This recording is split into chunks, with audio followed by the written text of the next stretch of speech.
Hey guys, welcome back to my channel. My name is Lokesh Raut. I'm a fourth year medical student in Nuremberg State Medical University. अगर आपने अभी तक इस channel को subscribe नहीं किया है और आप फ्री में थोड़ा कंटेंट कंज्यूम कर रहे हैं तो please consider subscribing to my channel. थोड़ा सब्सक्राइबर्स बढ़ेंगे तो थोड़ा अच्छा लगेगा और वीडियो को भी एक थोड़ा लाइक कर दिया करो. तो in this video will be talking about Philippines की डिग्री वैलिड है यानी फिलीपींस की क्या सिचुएशन है, क्या आपने फिलीपींस में एडमिशन लेना चाहिए, फिलीपींस में क्या क्या दिक्कत है, फिलीपींस में कैसे पहले होता था अभी कैसा होगा. ठीक है, इंडियन गवर्नमेंट ने क्या बोला है क्योंकि नया एनएमसी का नोटिस आया, advisory of medical education in the Philippines. सबसे पहले फिलीपींस एक देश है जिसमें एब्रॉड जिसमें एमबीबीएस के लिए बच्चे जाते थे, जैसे Russia, Ukraine, Kazakhstan, Kyrgyzstan, Uzbekistan. वैसे फिलीपींस भी एक देश है. फिलीपींस में बहुत बच्चे पहले जाया करते थे 2021 तक. फिलीपींस में कैसा था, आप जब यहाँ से जाते हो वहाँ पे आपको कम से कम 1.5 से 2 साल का BS कोर्स करना पड़ेगा. ठीक है, बैचलर ऑफ साइंस शायद BS कोर्स करना पड़ेगा. उसमें आपको जो 11-12 का है वैसा कुछ पढ़ाया जाता है, एकदम बेसिक्स. उस कोर्स के बाद में, उस 1.5 साल के कोर्स के बाद में आपका एक NMAT नाम का एग्जामिनेशन होता था. तो नेशनल मेडिकल अक्रेडिटेशन टेस्ट, ऐसा कुछ NMAT नाम का, वो NMAT एग्ज़ाम आप देते थे.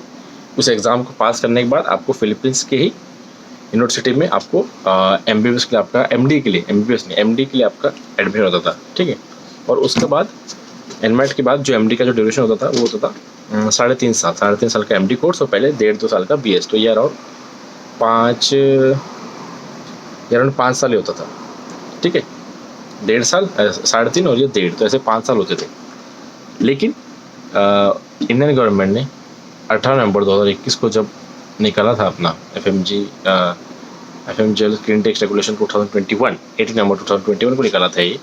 उसमें ऐसा बोला गया था कि आप जिस भी कंट्री में से, विदेश में से आप पढ़ के आ रहे हैं, उस कंट्री से आपको इंडिया इक्विवेलेंट कोर्स करके आना पड़ेगा, क्योंकि इंडिया में 4.5 साल का कोर्स होता है. तो 12 4 48 और 12 4 48 और 6, ठीक है, 4.5 साल तो होता है 54 मंथ. तो 54 मंथ्स का आपका ये कोर्स होना चाहिए एटलीस्ट प्राइमरी एजुकेशन का, जिसमें आपकी पढ़ाई होनी चाहिए, और इसको छोड़ के आपका अलग 1 साल इंटर्नशिप होना चाहिए. तो 54 मंथ्स प्लस 12 मंथ्स 1 साल इंटर्नशिप तो होता है 66 मंथ. तो आपका टोटल इक्विवेलेंट कोर्स, आपको जो ड्यूरेशन वहाँ रहना है वो आपका 66 मंथ्स होना चाहिए, जो कि फिलीपींस फॉलो नहीं करता था. ठीक है, फिलीपींस ये सब चीज़ें फॉलो नहीं करता था. इसलिए 2021 में जिन बच्चों ने एडमिशन लिए थे वो कैंसिल कराए. 2021 की बातें बहुत ही कम लोग हैं जिनको पता नहीं था और जिनको कंसल्टेंसी वालों ने गधा बनाया. नागपुर में भी एक ऐसी कंसल्टेंसी है उनका एक नाम. उनमें 2022 में उन्होंने एक बच्चे को एडमिट किया कि रशिया अच्छा नहीं है, रशिया में वॉर हो रहा है, ये वो, फिलीपींस अच्छा है, ऐसा. और कल उस लड़के का, नागपुर का लड़का है, कल उस लड़की का मेरे को फ़ोन आया और उसने मेरे को बताया कि भैया वो कंसल्टेंसी ने झूठ बोला, अभी भी वो बोल रहे हैं, और अभी एक नया वो है ना नोटिस, उसमें तुमको बताऊँगा. तो सबसे पहले तो वो कोर्स ड्यूरेशन फुलफिल नहीं करता था. उसके बाद में उनके तरफ से और उसके बाद में NMC ने और एक चीज़ बोली कि आपको जिस कंट्री में आप जा रहे हो पढ़ने, उस कंट्री से आपको लाइसेंस लेके आना पड़ेगा. ठीक है, लाइसेंस लेके आना पड़ेगा. मैंने बहुत पहले यूक्रेन पे वीडियो बना दी थी, या सॉरी फिलीपींस पे वीडियो बना दी थी कि आप अगर वहाँ जाओगे तो आपको लाइसेंस देना पड़ेगा, जो कि आपको लाइसेंस नहीं मिलता वहाँ पे. तो जो एजेंसी, जो कंसल्टेंसीज को फिलीपींस में प्रॉफिट हो रहा था, उन्होंने बच्चों को ऐसा मनाया, ऐसा बताया कि आपको लाइसेंस लेना है, बस आपको एलिजिबल होना है, आपको बस रजिस्टर होना है ताकि एलिजिबल हो जाए लाइसेंस लेने के लिए, बस आपको लाइसेंस नहीं लाना है, ऐसा बोला गया था. लेकिन ये झूठ है. आप अभी एब्रॉड में कहीं भी जाओगे, आपको उस कंट्री से उस कंट्री का लाइसेंस लेके आना है और कम से कम 66 मंथ्स आपका वहाँ पे कोर्स ड्यूरेशन पूरा होना चाहिए विद इंक्लूडिंग इंटर्नशिप. ये सब बातें हो गई. अभी दिक्कत क्या है मैं बताता हूँ. अभी जो एडवाइजरी आई है ना, वो मैं तुमको पढ़ के सुनाता हूँ, और किसी को अगर ये देखना होगा एडवाइजरी कैसी है तो डिस्क्रिप्शन में एक गूगल फोटोज़ का लिंक होगा, उसको ओपन करना, तुमको सीधा एडवाइजरी का फोटो मिल जाएगा. अभी मैं एडिट करके ये सब चिपकाऊँ, वो ऐसा नहीं कर रहा. तो डिस्क्रिप्शन में जाना, पहले लिंक मिल जाएगी NMC एडवाइजरी ऑन फिलीपींस, उसको क्लिक करना तो तुमको फोटो खुल जाएगा.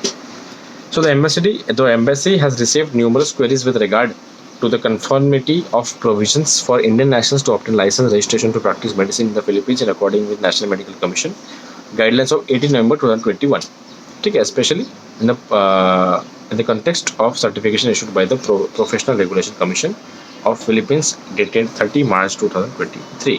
तो एम्बेसी ऑफ इंडिया को बहुत सारी क्वेरी आई ये सब रिलेटेड कि वहाँ पे प्रैक्टिस मेडिसिन कर सकते हैं यानी एनएमसी गाइडलाइन के अकॉर्डिंग है या नहीं, जो 30 नवंबर 2021 को गाइडलाइंस आई थी 18 नवंबर 2021 को, वो सब फॉलो करता है नहीं। तो फिर एनएमसी ने सीधा सीधा बोला कि एम्बेसी ऑफ इंडियन मॉस्को ने ऐसा बोला है, ये एनएमसी ने बोला, एम्बेसी ऑफ इंडियन मॉस्को बोला। एनएमसी ने बोला था कि रेगुलेशन दिए थे, एनएमसी और एम्बेसी ऑफ इंडिया ने बोला है कि the issue of eligibility of Indian nationals to obtain registration licensure to practice medicine in the Philippines was accordingly taken up by the embassy with the PRC, ठीक है, the Professional Regulation Commission. The PRC has now confirmed in writing that in absence of reciprocity में क्या होता है बताऊंगा आगे, between India and the Philippines, Indian nationals are not eligible to register for the licensure exam for the practice of medicine in Philippines. It has been further confirmed by the PRC that no Indian nationals have so far been granted such registration. All Indian nationals intending to pursue medical education in the Philippines are requested to carefully note the above in light of the NMC guideline 26 मई 2030 की बात है। अब तुमको समझने होगा reciprocity क्या होता है, तुमको बता दो। सबसे पहले तुमको ये पता होना चाहिए कि अगर आपको फिलीपींस में लाइसेंस है तो आपको फिलीपींस लाइसेंश्योर एग्जामिनेशन देनी पड़ती है, प्ले एग्जाम, पीएल एग्जाम देनी पड़ती है, फिलीपींस लाइसेंश्योर एग्जाम।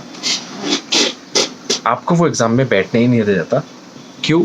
क्योंकि इंडिया और फिलीपींस में रेसिप्रोसिटी इस चीज़ को लेकर नहीं है। रेसिप्रोसिटी मतलब क्या? ना इंडियन फिलीपींस के बच्चों को लाइसेंस देता है, ना एग्ज़ाम में बैठने देता है लाइसेंस वाले, और इसी कारण ना फिलीपींस इंडिया वाले बच्चों को वहाँ पे लाइसेंस के लिए बैठना देता है। ठीक है, रेसिप्रोसिटी आप ना इंडिया अलाउ करते फिलीपींस वालों को, ना फिलीपींस वाले इंडियन बच्चों को वहाँ पे एग्ज़ाम देने के लिए अलाउ करते हो। अगर आप पीएल एग्ज़ाम दोगे ही नहीं तो आप कहाँ से लाइसेंस ले आओगे? ये तो सेकंड बात होगी। पहले बात तो होगा कोर्स ड्यूरेशन नहीं है। इसमें से भी फिर 2-3 यूनिवर्सिटीज़ ने फिर अपना ऐसा बोला था कि हम अपना कोर्स ड्यूरेशन बढ़ा रहे हैं ये वो। तो इस तरीके से गधा बनाया गया फिलीपींस के बहुत सारे बच्चों को। अभी भी बच्चे फिलीपींस का पूछते हैं और मतलब समझ में आता कि फिलीपींस के बारे में इतना सब ऑलरेडी पब्लिक में यूट्यूब में है कि वो अभी वैलिड नहीं है, वहाँ की डिग्री नहीं चलेगी, लाइसेंस नहीं मिलता, ना कोर्स ड्यूरेशन बरोबर है, फिर भी बच्चे वहाँ की एडमिशन लेते हैं। This is sounds very stupid to me. और मेरे को लगा तुमको पता होगी ये सब चीज़ें, तो मैंने फिर से नहीं बनाई थी वीडियो, लेकिन मैंने आज फिर से वीडियो बना दी क्योंकि कल मेरे बच्चे ने कॉन्टैक्ट किया था। तो फिलीपींस की डिग्री इंडिया में वैलिड नहीं होगी। नंबर 1 कारण क्योंकि वो पूरा कोर्स ड्यूरेशन फुलफिल नहीं करता, 66 मंथ्स इंक्लूडिंग इंटर्नशिप वहाँ नहीं होती। सेकंड, वो आपको लाइसेंस नहीं दे सकती। ठीक है, वेदर अच्छा है, इंग्लिश में है, सभी इंग्लिश में है, अच्छा है, सब बढ़िया है, लेकिन काम का ही नहीं है तो क्या करेंगे? जाके वेकेशन पे थोड़ी जाना है अपने को। ठीक है, एनएमसी गाइडलाइंस फॉलो करना सबसे तगड़ा right now the country is Russia follows all the guidelines, 6 years internship, licence सब। लाइसेंस के लिए मेरी वीडियोस पड़ी है, आप मेरे लास्ट 4-5 वीडियो एक बार देख लोगे तो आपको सारे एनएमसी गाइडलाइंस प्लस लाइसेंस कैसे लेते हैं, फाइनल एग्ज़ाम कैसी होती है, नेक्स्ट एग्ज़ाम कैसी होती है, एफएमजी कैसी होती है, वो सब पता चल जाएगा आपको। तो ये सारी चीज़ें आई होप कि तुमको मैंने फिलीपींस को लेके क्लियर कर दी होगी। इसके बाद आई डोंट थिंक कि किसी बच्चे ने फिलीपींस के लिए ऑप्ट करना चाहिए। फिलीपींस के बहुत सारे बच्चे जो 2022 में जिन्होंने एडमिशन लिया उनको एक ही ऑप्शन है, वो लोग अपना कोर्स वहाँ से कैंसिल कराएं, इस साल रशिया में एडमिशन ले और एज फ्रेशर फर्स्ट ईयर से स्टार्ट करें। ठीक है, तो यही मैं आपको बताना चाहूँगा। तो 18 नवंबर 2021 के बाद वाला ऐसा था कि जिनका एमडी कोर्स स्टार्ट हो चुका है उनके लिए वो रूल था, जिनका एमडी कोर्स स्टार्ट हो चुका है 18 नवंबर 2021 के बाद का। तो ये लास्ट पॉइंट जो है वो अभी तक इस पर क्लैरिटी नहीं है। 18 नवंबर के बाद का एमडी कोर्स बोला है ये, लेकिन 18 नवंबर 2021 के बाद का अगर आपके क्लासेस शुरू हुए हैं वहाँ पे तो आप इस रेगुलेशन में आते हो और आपको ये सब चीज़ें लानी पड़ेगी फिलीपींस से। अगर आप अभी फिलीपींस में पढ़ रहे हो और 18 नवंबर 2021 के बाद के आपके क्लासेस शुरू हुए हैं और तो फिर आपकी डिग्री वैलिड नहीं होगी क्योंकि अपना लाइसेंस ले पाओगे ना वहाँ का कोर्स ड्यूरेशन आप मैच करोगे। आई होप ये वीडियो बहुत क्लियर थी, थोड़ा फंबल हुआ मेरा, बट सारी चीज़ें हमको समझ आ रही। किसी और कोई क्वेश्चन है तो मेरे को पर्सनली मेरा व्हाट्सअप नंबर डिस्क्रिप्शन में है। एडमिशन को लेकर कोई रीज़न तो मेरा व्हाट्सअप नंबर डिस्क्रिप्शन में है, मेरा इंस्टाग्राम लिंक भी डिस्क्रिप्शन में है, वहाँ मुझे संपर्क कीजिए। और प्लीज़ सतर्क है, सावधान रहिए, थोड़ा यूट्यूब देखे, इधर नॉलेज करें, 10 लोगों से पूछे तब जाके कहीं एडमिशन। बहुत बहुत धन्यवाद।